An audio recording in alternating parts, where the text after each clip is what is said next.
Nagkarambol sa gitna ng prosesyon ng imahen ng Divino Rostro sa Naga, Camarines Sur.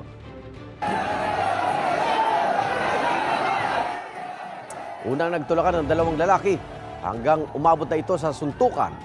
Sinubukang umawat ng ibang naroon pero lalo pang lumala ang tensyon. Iba pang nakisali kasi sa gulo. Makalipas ang ilang minuto ay natigil din ang kaguluhan.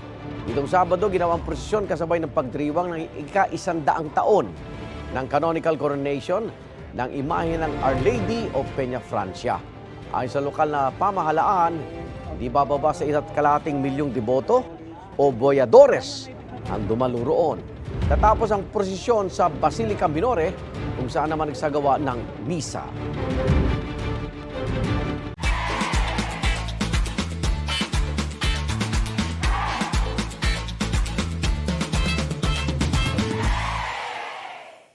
Igan, mauna ka sa mga balita. Mag-subscribe sa GMA Integrated News sa YouTube. Sa mga kapuso abroad, subaybayan nyo kami sa GMA Pinoy TV at sa www.gmanews.tv.